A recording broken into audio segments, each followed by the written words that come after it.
بسم اللہ الرحمن الرحیم۔ السلام علیکم۔ اردو کہانی سینٹر میں خوش آمدید۔ آج شمائلہ بھابی کا سسرال میں پہلا دن تھا۔ انہوں نے کسی سے بھی بات نہیں کی تھی۔ رات کو جب سب لڑکیاں رسمیں کر رہی تھیں تو ان کے گھر والوں نے کسی بھی مرد کو وہاں آنے سے منع کر دیا تھا۔ شمائلہ بھابی کے گھر والے اتنے مذہبی تو نہیں تھے بلکہ کافی ماڈرن تھے۔ اس کے باوجود ان کے گھر والوں کا یہ رویہ ہماری سمجھ سے باہر تھا۔ بہرحال ہم لوگوں نے شمائلہ بھابی کی حدوں کا احترام کیا۔ حالانکہ ہم 3 بھائی تھے۔ میرا چھوٹا بھائی شہر ہاسٹل میں پڑھتا تھا، وہ گھر نہیں آتا تھا۔ گھر میں صرف میں ہی تھا۔ شمائلہ بھابی مجھ سے بھی پردہ کرتی تھی۔ امی کو ان کی یہ بات پسند نہیں آئی۔ کچھ دن گزرے تو شمائلہ بھابی نے ہمارے رشتہ داروں سے بھی ملنے سے انکار کر دیا۔ کوئی بڑا بوڑھا بھی آتا تو وہ اس کے سامنے نہ جاتی۔ امی انہیں سمجھا کر تھک جاتی کہ بیٹی یہ تمہاری باپ کی عمر کا ہے، تم ان کے سامنے آ سکتی ہو، مگر وہ بڑی مشکل سے ان سے ملتی اور نوجوان کزنز کے سامنے تو ذرا بھی نہ جاتی۔ جواباً شمائلہ بھابی یہی کہتی کہ میں یہ پردہ اس لیے نہیں کرتی کہ زمانہ خراب ہے، بلکہ اس لیے کرتی ہوں کہ یہ اللہ کا حکم ہے، زمانہ جیسا بھی ہو مجھے اپنے رب کا حکم ماننا ہے۔ شمائلہ بھابی کی باتیں سن کر میں بہت متاثر ہوتا۔ وہ بڑی نیک سیرت تھیں۔ اکثر میں ان کے کمرے کے باہر سے گزرتا تو وہ ریڈیو پر قرآن پاک کی تلاوت سن رہی ہوتی تھیں۔ مجھے ان کے کردار پر رشک آتا کہ آج کل کی عورت کو ایسا ہی ہونا چاہیے۔ وہ کوئی فضول کام نہ کرتیں، بھائی انہیں جو لا کر دیتے اسی میں شکر گزار ہوتی۔ کبھی انہوں نے بھائی سے لڑائی جھگڑا نہیں کیا، نہ ہی کوئی فرمائش کی تھی۔ شاید اسی وجہ سے بھیا بھی چپ تھے کہ ان کی بیوی ان کی فرما برداری کرتی تھی، ان کی کوئی بات نہ ٹالتی، ان کی پسند میں مکمل ڈھل گئی تھی۔ خاندان میں سبھی لوگ رفتہ رفتہ شمائلہ بھابی کے گرویدہ ہوتے گئے۔ کچھ لوگ کہتے خدا بہو دے تو شمائلہ جیسی، جو نیک سیرت بھی ہے، خوبصورت بھی ہے اور ساتھ ساتھ خدمت گزار بھی ہے۔ امی بھی اب شمائلہ بھابی کے ساتھ کافی اچھے طریقے سے پیش آتی تھیں۔ وہ انہیں اپنی بیٹی سمجھتی تھیں، جبکہ شمائلہ بھابی کا رویہ ابھی بھی ویسا ہی تھا۔ وہ امی سے بھی بات کرتیں تو بڑی محتاط ہوتیں، منہ سے کوئی غلط بات نہ نکالتیں، اور لڑکیوں کے ساتھ بھی ان کا رویہ کافی محتاط تھا۔ یوں کچھ خاندان والے ہمارا مذاق بھی اڑانے لگے۔ بھابی کی ایک عادت یہ بھی تھی کہ وہ گھر میں بھی برقع پہنے رکھتیں۔ میں نے آج تک ان کے پاؤں تک نہیں دیکھے تھے۔ وہ برقعے میں ملبوس ہوتی، باہر جاتی تو بھی برقع اوڑھ کے جاتی، اور گھر میں بھی ان کا یہی حال تھا۔ آج تک کام کرتے ہوئے میری نظر صرف ان کے برقعے پر پڑی تھی۔ وہ اپنا چہرہ ڈھانپ کر رکھتی۔ زندگی اسی طرح گزر رہی تھی۔ بھابی کی اس گھر میں شادی ہوئے تقریباً 6 مہینے ہو گئے تھے۔ ایک دن میرا چھوٹا بھائی ہاسٹل سے گھر واپس آیا۔ میرا بھائی شہر میں تقریباً 3 سال سے پڑھتا تھا۔ اس نے BBA کے بعد وہاں نوکری ڈھونڈنا شروع کر دی تھی۔ کافی عرصے کے بعد وہ گھر آیا۔ اس دن اتفاق سے میں اپنے کمرے میں سو رہا تھا، جبکہ امی کسی کام میں مصروف تھیں۔ دروازے پر سلمان نے دستک دی تو مجبوراً بھابی نے دروازہ کھولا۔ اتنے میں بھی جاگ گیا۔ امی نے بتایا تھا کہ سلمان شام کو آئے گا۔ میں نے بھابی کو دروازے کی طرف جاتے ہوئے دیکھا تھا، مگر میں چپ لیٹا رہا۔ میں جانتا تھا کہ سلمان ہی ہوگا۔ خیر تھوڑی دیر کے بعد بھابی واپس نہ آئیں تو مجھے تشویش ہوئی۔ باہر سے بھی کوئی آواز نہیں آئی۔ اس وجہ سے میں بستر سے اٹھ بیٹھا۔ باہر ذہن میں آیا تو دیکھا بھابی بیرونی دروازے پر کھڑی تھیں، جبکہ سلمان ان سے کوئی بات کر رہا تھا۔ ان دونوں کو دیکھ کر میں بھی فوراً سلمان کے پاس گیا۔ مجھے بڑی حیرت ہوئی کہ بھابی ویسے تو کسی سے بات نہیں کرتی، بڑی بات ہے جو آج سلمان کو سلام دعا کر کے اس کا حال چال پوچھ لیا۔ لیکن میرے جاتے ہی بھابی اور سلمان دونوں چپ ہو گئے۔ پہلے میں سمجھا کہ کوئی بات نہیں تھی، مگر پھر سلمان کے چہرے کا بدلتا رنگ اور بھابی کی گھبراہٹ دیکھ کر میں سمجھ گیا کہ ضرور کوئی اور معاملہ ہے، ورنہ بھابی سلمان سے بھی کوئی بات نہ کرتی۔ خیر میں نے زیادہ کریدنا مناسب نہیں سمجھا۔ میں نے سلمان کو گلے لگاتے ہوئے اس کا حال چال پوچھا تو اس کا لہجہ کافی سرد سا تھا۔ میں نے اس کے لہجے کی تبدیلی کو محسوس کر لیا۔ اماں سے ملنے کے بعد جب وہ میرے کمرے میں آیا تو کسی گہری سوچ میں ڈوبا ہوا تھا۔ میں نے کہا سلمان، لگتا ہے تم بھابی کو دیکھ کر کچھ پریشان ہو گئے ہو، کیا بات ہے، سب ٹھیک تو ہے نا؟ میری بات کے جواب میں سلمان کچھ نہیں بولا۔ کہنے لگا، اس کی پریشانی کا تعلق واقعی بھابھی سے ہے۔ میں نے کہا، کیا مطلب سلمان؟ کیا بھابھی نے تم سے کوئی بات کہی ہے؟ کہنے لگا، بات ہی تو نہیں کہی، بلکہ ایک پوری کہانی ہے جو بھیا کو سنانی ہے۔ سلمان کا لہجہ عجیب سا تھا، خدا جانے وہ کیا سوچ رہا تھا۔ میرے لاکھ پوچھنے پر بھی اس نے مجھے کچھ نہیں بتایا۔ خیر، میری عادت تھی، میں وقت پر سوتا اور وقت پر جاگتا تھا۔ اگلے دن صبح میری آنکھ کھلی تو باہر کچن سے شور آ رہا تھا۔ میں نے سنا تو یہ بھابھی کی آواز آ رہی تھی اور ساتھ سلمان بھی چیخ رہا تھا۔ وہ بھابھی پر چلا رہا تھا۔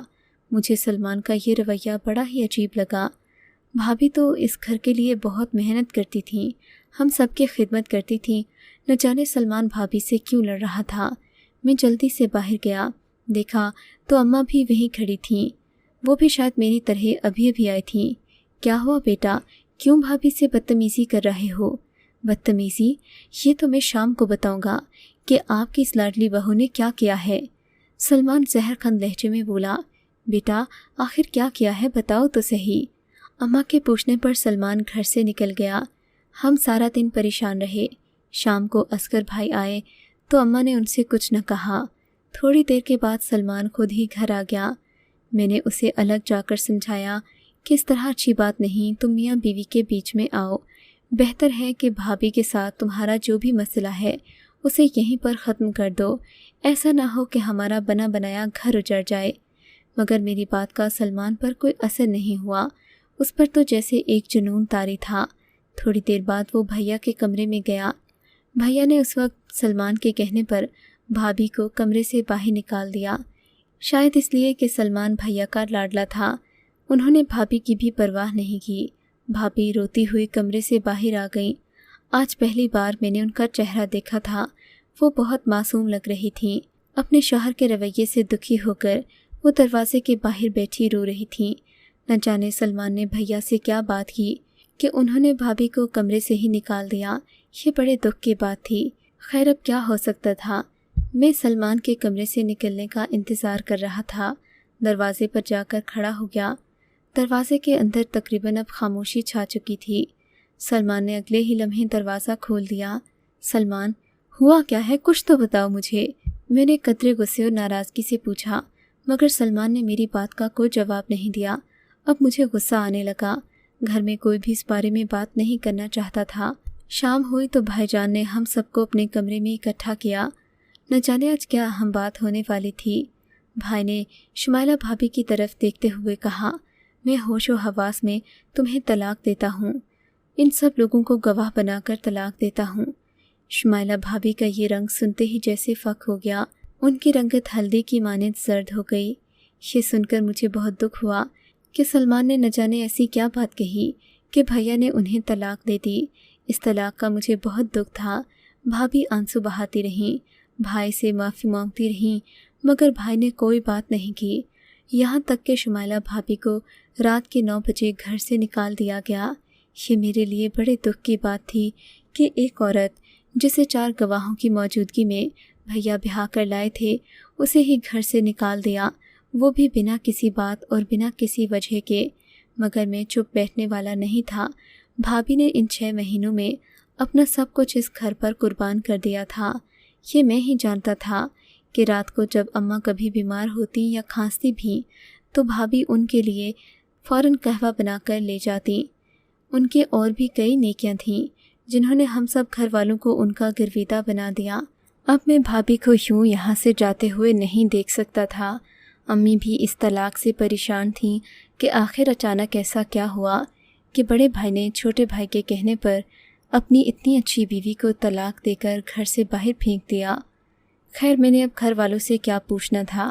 میں نے سوچا میں خود ہی بھابھی کے گھر چلا جاتا ہوں تاکہ ان سے اپنے طور معلوم کر سکوں کہ ایسا کیوں ہوا۔ میں بھابھی کا ساتھ دینا چاہتا تھا، چاہے میرا بھائی میرا دشمن ہی کیوں نہ بن جائے۔ اگلے دن میں بھابھی کے گھر گیا۔ ان کے گھر والوں سے بڑی شرمندگی سے ملا، لیکن حیرت کی بات یہ تھی کہ وہ بالکل نارمل تھے، یعنی انہوں نے مجھ سے کوئی گلہ نہیں کیا۔ تب میں نے ڈرتے ڈرتے پوچھا، شمائلہ بھابھی کہاں ہیں؟ شمائلہ بھابھی کی ماں نے بتایا کہ شمائلہ بھابی زیادہ تر سسرال میں ہی رہتی ہیں اور یہ کہ وہ یہاں نہیں آئیں۔ یہ سن کر تو میں اور پریشان ہوا۔ اب ان لوگوں کو کیسے بتاتا کہ بھیا نے انہیں طلاق دے دی ہے؟ میرے پاس شمائلہ بھابی کا کوئی اتا پتہ نہیں تھا۔ میں ان کو کسی حد تک جانتا تو تھا، لیکن ان کے ساتھ کون اٹھتا بیٹھتا ہے، ان کی سہیلیاں کون ہیں، یہ میں نہیں جانتا تھا۔ خیر، یہ بھی ایک لمبی کہانی ہے کہ میں کیسے شمائلہ بھابی تک پہنچا۔ معلوم کرنے پر پتہ چلا کہ وہ ایک پرائیویٹ ہاسٹل میں رہ رہی ہیں۔ شمائلہ بھابی اتنی لمبی جستجو کے بعد ملی۔ میں نے ان سے درخواست کی کہ وہ ایک بار مجھ سے بات کر لیں، میں اس مسئلے کا کوئی حل نکالنا چاہتا ہوں۔ میرا ارادہ تھا کہ میں مفتی صاحب سے مشورہ لے کر اس طلاق کو دوبارہ ٹھیک کرنے کی کوشش کروں گا۔ بھابی نے مجھ سے ملنے سے انکار کر دیا۔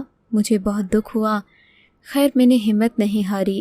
1 مہینے کے بعد میں پھر اسی ہاسٹل پہنچا۔ بھابی سے مؤدبانہ درخواست کی کہ میں آپ سے ضروری ملنا چاہتا ہوں، صرف 5 منٹ بات کروں گا، زیادہ وقت نہیں لوں گا۔ تب انہوں نے مجھ سے بات کرنے کی حامی بھر لی۔ میں خوش تھا، لیکن پریشان بھی تھا کہ انہیں کیا کہوں گا، کیا تسلی دوں گا اپنی بھابی کو۔ ادھر بھائی تو ان کا نام سننے تک کو تیار نہیں تھے، نہ ہی گھر میں کچھ بتایا جا رہا تھا۔ اس دن میں بھابی سے ملا، وہ میرے سامنے بیٹھی تھیں۔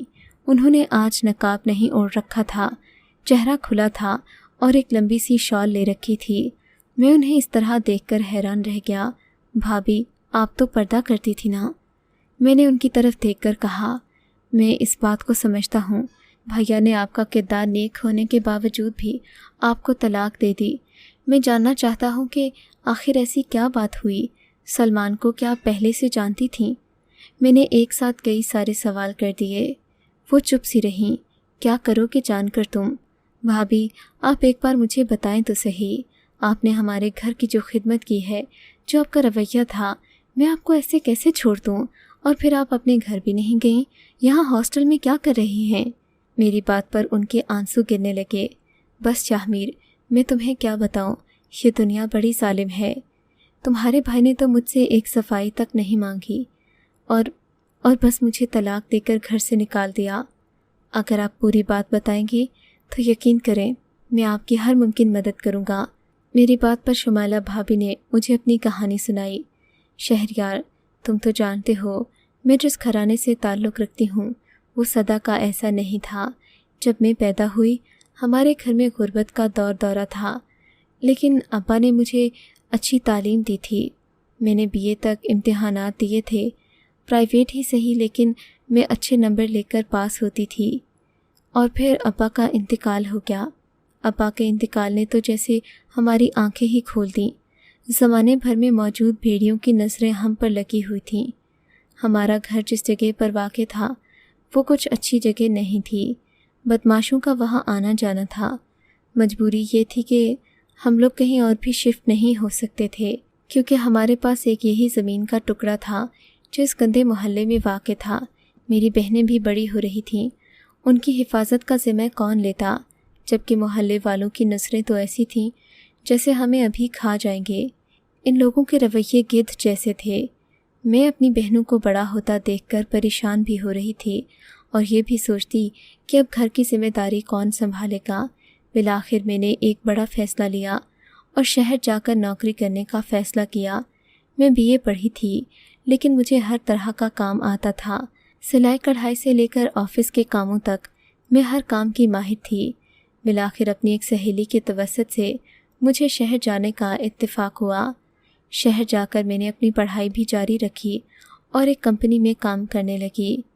کام کرتے ہوئے مجھے کئی طرح کے واقعات کا سامنا کرنا پڑا، اور انہی میں سے ایک مسئلہ مردوں کا تھا جو مجھے بات بات پر تنگ کرتے، میری تنہائی اور بے بسی کا فائدہ اٹھانے کی کوشش کرتے۔